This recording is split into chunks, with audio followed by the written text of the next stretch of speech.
একসময় এমন ছিল যখন কাছের মানুষ কখনো কখনো অচেনা মানুষের চেয়েও বেশি নিষ্ঠুর হতো। এক নিষ্পাপ যুবক যে মন্দ কি জিনিস তা জানত না, সে তার নিজের রক্তের মানুষের হাতেই প্রতারিত হলো। তার বিরুদ্ধে মিথ্যা অভিযোগ আনা হলো এবং নির্মমভাবে তাকে গ্রাম থেকে বের করে দেওয়া হলো। তারা ভেবেছিল যে তারা তার স্বপ্নকে কবর দিয়েছে এবং তার মেরুদণ্ড ভেঙে দিয়েছে। কিন্তু আল্লাহ মজলুমকে একা ছাড়েন না এবং তোমার বান্দার অধিকার কখনোই নষ্ট হতে দেবেন না। দেখুন কিভাবে এই এতিম যুবক শহরের অন্যতম বড় ব্যবসায়ী হয়ে উঠল এবং কিভাবে বহু বছর পর সে মাথা উঁচু করে সত্যের জয় এনে দিল আর তার নিকটাত্মীয়দের বিশ্বাসঘাতকতা ফাঁস করে দিল। এই গল্পে ধৈর্য, আল্লাহর উপর ভরসা এবং আল্লাহর অবিচল ন্যায় বিচারের বিষয়ে অনেক বড় শিক্ষা রয়েছে। রাত যতই দীর্ঘ হোক না কেন, আল্লাহর ন্যায় বিচার কখনো আড়াল হয় না। এর শেষ পর্যন্ত ঘটনাগুলি দেখতে ভুলবেন না।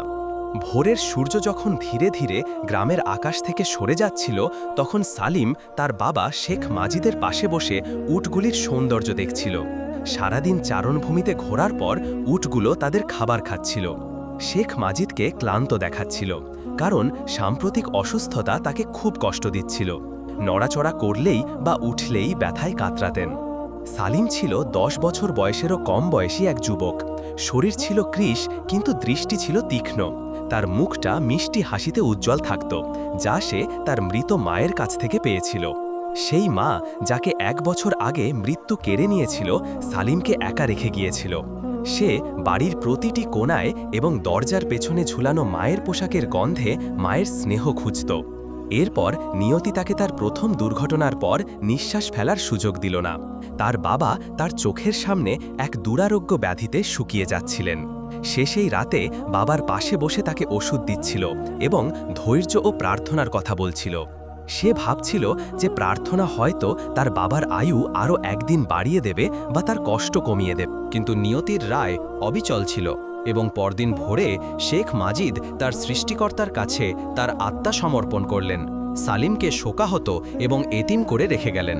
তার কোনো সমর্থন বা আশ্রয় ছিল না, একমাত্র মহান আল্লাহ ছাড়া, যিনি তার বান্দাদেরকে ছেড়ে দেন না।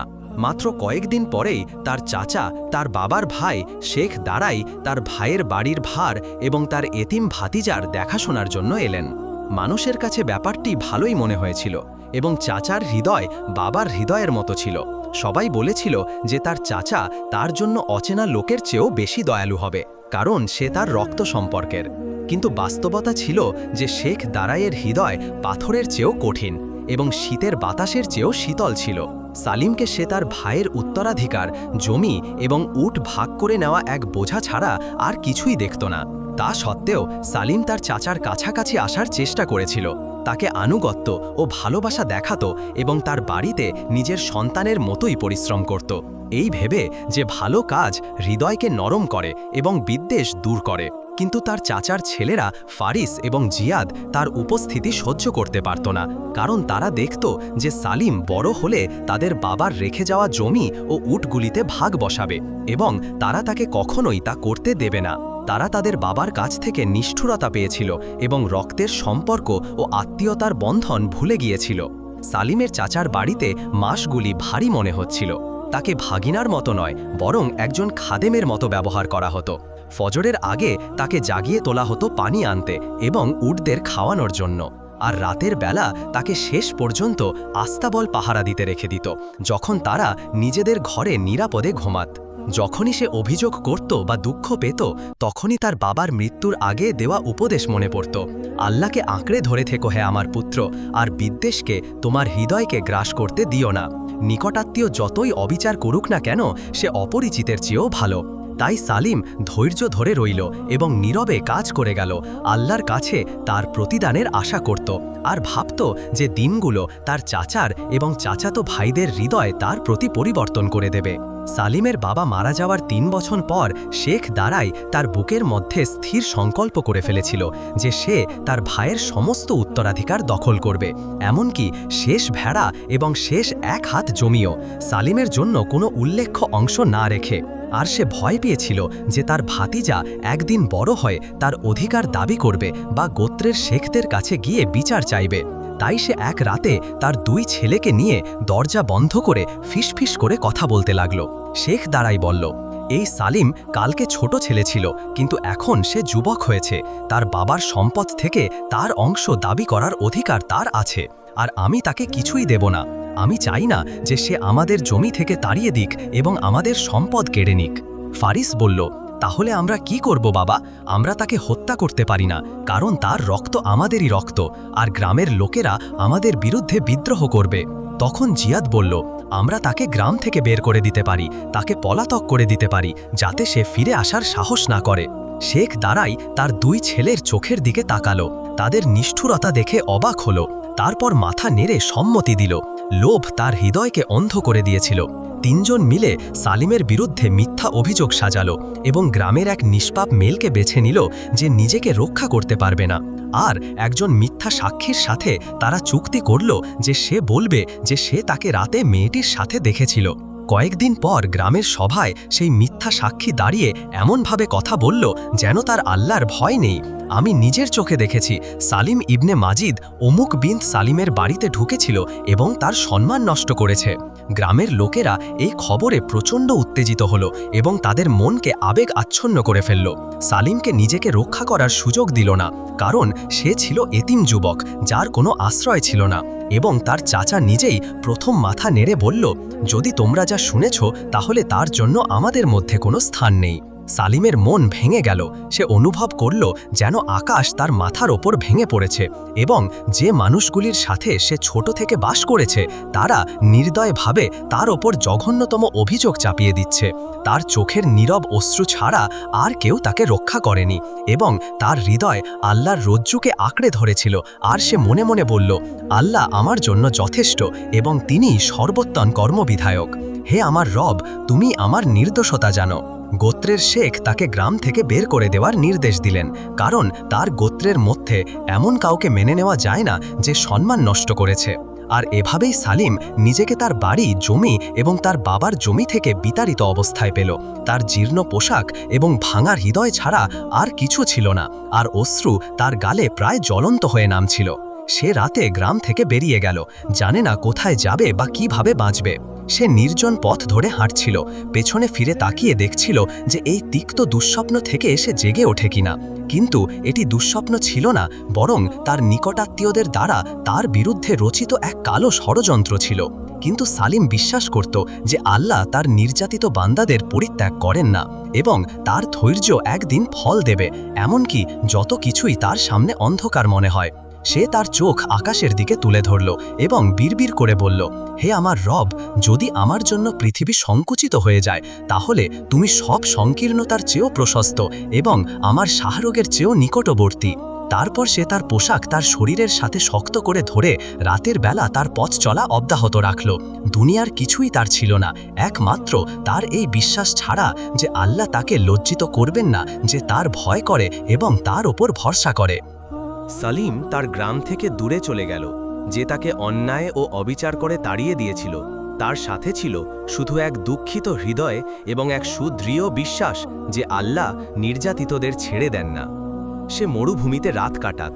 পৃথিবী ছিল ভয়ঙ্কর এবং নিষ্ঠুর, যেন তা তার চাচা এবং তার দুই ছেলের নিষ্ঠুরতাকে প্রতিফলিত করছিল।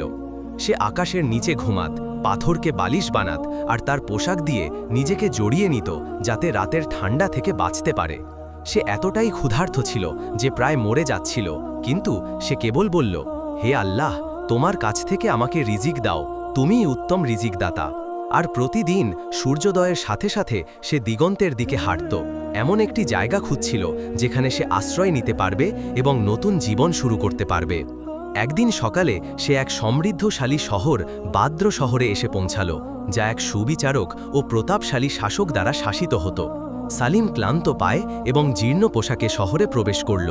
কেউই তাকে পাত্তা দিল না, কিন্তু সে হাল ছাড়ল না, বরং সে বড় বাজারে গেল এই আশায় যে হয়তো কোনো কাজ খুঁজে পাবে যা তার ক্ষুধা নিবারণ করবে। সে দেখল মানুষ কেনাবেচা করছে, পশুরা আসা যাওয়া করছে এবং চিৎকারে স্থান পূর্ণ হয়ে আছে। তখন তার মৃত বাবার কথা মনে পড়ল এবং উট নিয়ে তার ব্যবসার কথা মনে পড়ে গেল, আর তার গাল বেয়ে অশ্রু গড়িয়ে পড়ল। সে বিড়বিড় করে বলল, আল্লাহ তোমাকে রহম করুন হে বাবা, তুমিই ছিলে এই দুনিয়াতে আমার আশ্রয়। সে সাহস সঞ্চয় করে বাজারের কিছু লোককে কাজের কথা জিজ্ঞাসা করল। একজন তাকে এক ঘোড়ার আস্তাবলের মালিকের কাছে পাঠাল, যার পশু দেখাশোনা করার জন্য লোক দরকার ছিল। সালিম আস্তাবলের মালিকের কাছে গিয়ে তাকে কাজের প্রস্তাব দিল। লোকটি তার দিকে বাঁকা চোখে তাকিয়ে বলল, তুমি কি কাজ ভালো পারো হে যুবক? সালিম দুর্বল হওয়া সত্ত্বেও শান্ত আত্মবিশ্বাসের সাথে উত্তর দিল, আমি উট ও ঘোড়ার দেখাশোনা করতে পারি এবং তাদের রহস্য জানি, আর আমি কঠিন জীবনযাপনে ধৈর্য ধরতে পারি। লোকটি তার মুখে সততা ও বিশ্বস্ততা দেখতে পেল, তাই সে তাকে গ্রহণ করল এবং কিছু কাজ তাকে অর্পণ করল। তার মজুরি খুবই সামান্য ছিল, যা দিয়ে সে কোনো মতে জীবন ধারণ করত, কিন্তু সে আল্লাহর কাছে কৃতজ্ঞ হয়ে তা গ্রহণ করল, কারণ সে জানত যে মানুষের কাছে হাত পাতার চেয়ে অল্পতেই সন্তুষ্ট থাকা ভালো। দিনগুলো কেটে গেল। সালিম কঠোর পরিশ্রম ও অধ্যাবসায় নিয়ে কাজ করল, এমনকি আস্তাবলের মালিকের ভালোবাসা অর্জন করে তার আস্থাভাজন হয়ে উঠল, আর তার রিজিকও ধীরে ধীরে ভালো হতে লাগল। কিন্তু সে তখনও অপরিচিত ছিল, তার এমন কেউ ছিল না যে তাকে সান্ত্বনা দেবে বা তার দুঃখ ভাগ করে নেবে। আর তার রাতগুলো ভারী মনে হতো। সে তার হাত মাথার নিচে রাখত আর তারাদের দিকে তাকিয়ে ফিসফিস করে বলতো, হে আল্লাহ, আমাকে একা ছেড়ো না, আর যারা আমার উপর জুলুম করেছে তাদের প্রতি তোমার ন্যায় বিচার আমাকে দেখাও। একদিন প্রচণ্ড গরমের দিনে শহরের শাসক নিকটবর্তী বনের ধারে শিকারে যাওয়ার সিদ্ধান্ত নিলেন এবং তার সাথে তার একমাত্র 5 বছর বয়সী ছেলেকেও নিলেন। দাস এবং রক্ষীরা শোভাযাত্রায় ছড়িয়ে পড়ল এবং ঘোড়া ও বর্ষা নিয়ে এক বিশাল শোভাযাত্রায় বের হল। সালিম সেদিন আস্তাবলের জন্য খাবার কিনতে বাজারে ছিল। তার কাজ শেষ করে সে যখন বনের কাছ দিয়ে ফিরে আসছিল, তখন সে শাসকের শোভাযাত্রা দেখতে পেল এবং ঘোড়াগুলির সৌন্দর্য দেখে থমকে দাঁড়াল। তারা তাদের পায়ে মাটি খুঁড়ছিল। হঠাৎ সে এক বিকট চিৎকার শুনল। দ্রুত ঘুরে দেখল শাসকের ছোট ছেলে ঘন গাছপালার দিকে তার ঘোড়া থেকে পড়ে গেছে। এর আগে এক বিশাল সাপ তার দিকে হামাগুড়ি দিয়ে আসছিল, বিষ উগরে দিচ্ছিল এবং তার শব্দ আগুনের মতো জ্বলছিল। রক্ষীরা তাদের জায়গায় জমে গেল, কেউই এগিয়ে যাওয়ার সাহস করল না। এমনকি শাসক নিজেও ভয়ে চিৎকার করে উঠল, আমার ছেলে, সাহায্য, কেউ ওকে বাঁচাও। কিন্তু ভয় তাদের জিহ্বা আটকে দিয়েছিল এবং তাদের পা জমে গিয়েছিল। সালিম এক মুহূর্ত দ্বিধা করল না। সে একটি মোটা লাঠির দিকে ঝাঁপিয়ে পড়ল, সেটি মাটি থেকে তুলে নিয়ে সাহসের সাথে সাপের দিকে ছুটে গেল। যত শক্তি ছিল তা দিয়ে আঘাত করল, যতক্ষণ না তার মাথা ভেঙে গেল এবং তাকে ছেলেটির কাছ থেকে দূরে সরিয়ে দিল, যে ভয়ে চিৎকার করছিল এবং কাঁপছিল। সালিম ছেলেটিকে তার বাহুতে তুলে নিল এবং তাকে তার বাবার কাছে অক্ষত অবস্থায় ফিরিয়ে দিল, যখন লোকেরা অবাক ও প্রশংসায় তার দিকে তাকিয়েছিল। শাসক নিজেই তার কাছে এলেন এবং তার চোখ থেকে জল গড়িয়ে পড়ছিল। তিনি বললেন, ধন্যবাদ। তিনি বললেন, তুমি কে হে পুত্র, তোমার নাম কি? সালিম কাঁপা কাঁপা গলায় বলল, আমার নাম সালিম ইবনে মাজিদ, হে আমার প্রভু। শাসক তার হাত শক্ত করে ধরে বললেন, তুমি আমার ছেলেকে বাঁচিয়ে আমার আত্মাকে বাঁচিয়েছ, তাই তুমি যা চাইবে তাই পাবে। সালিম বিনয়ের সাথে মাথা নেড়ে বলল, আমি কেবল আল্লাহর সন্তুষ্টি চাই এবং মানুষের মাঝে সম্মানের সাথে বাঁচতে চাই। শাসক তার উত্তর এবং তার সাহস ও সৎ উদ্দেশ্য দেখে মুগ্ধ হলেন। তিনি তাকে তার কাছে টেনে নিলেন এবং তার প্রাসাদে একটি সম্মানিত স্থান দিলেন এবং তাকে কিছু বাণিজ্য ও হিসাবের দায়িত্ব দিলেন, কারণ তিনি তার মধ্যে এমন বুদ্ধি, বিচক্ষণতা এবং বিশ্বস্ততা দেখেছিলেন যা একজন যুবকের মধ্যে বিরল। আর এভাবেই সালিমের অবস্থা রাতারাতি বদলে গেল। আশ্রয়হীন ভবঘুরে থেকে সে শহরের শাসকের নিকটাত্মীয় হয়ে উঠল। তার ভালো থেকে খাচ্ছিল এবং তার আশ্রয়ে নিরাপদ ছিল। আর যখন সে তার নতুন কাজ শুরু করল, তখন প্রথমবারের মতো অনুভব করল যে আল্লাহ তাকে ভুলে যাননি এবং তার ওপর যে অন্যায় ও কষ্ট হয়েছে তা বৃথা যায়নি, বরং সে দেখল যে আল্লাহ তার ধৈর্য ও সততার বিনিময়ে তাকে এক বিশাল পুরস্কার দিয়েছেন। আর মাসগুলি কেটে যাওয়ার সাথে সাথে শাসকের আস্থাভাজন হয়ে উঠল, এমনকি তাকে পুরো শহরের বাজারের তত্ত্বাবধান করা হলো, আর ছোট বড় সবাই তাকে চিনতে পারল। সালিম যখনই তার গ্রাম এবং তার চাচা ও চাচাতো ভাইদের নিষ্ঠুরতার কথা মনে করত, তখন তার হৃদয় ব্যথায় কোকিয়ে উঠত। কিন্তু সে বলতো, একদিন আমি ফিরে আসব এবং মানুষের কাছে তাদের আমার প্রতি করা অন্যায় প্রকাশ করব। আর সেই দিনটি ধীরে ধীরে ঘনিয়ে আসছিল, কারণ কোনো অবস্থায় চিরস্থায়ী নয় এবং আল্লাহর ন্যায় বিচার সময় যতই দীর্ঘ হোক না কেন তা কখনো আড়াল হয় না। এক রাতে সালিম তার প্রাসাদের প্রশস্ত ঘরে বসে ব্যবসার খাতা দেখছিল। তার মায়ের মুখ এবং তার বাবার শেষ দিনগুলোর অশ্রুর কথা মনে পড়ছিল। তার বুকে এমন এক আবেগ বিস্ফোরিত হলো যা তখনও শান্ত হয়নি। তার গালে নেমে আসা এক উষ্ণ অশ্রু মুছে সে মনে মনে বলল, শীঘ্রই আমি ফিরে আসব হে মা, শীঘ্রই আমি ফিরে আসব হে বাবা, আর আমার অধিকার ফিরিয়ে নেব এবং অন্যায়কারীদের সামনে অটল মুখে দাঁড়াব।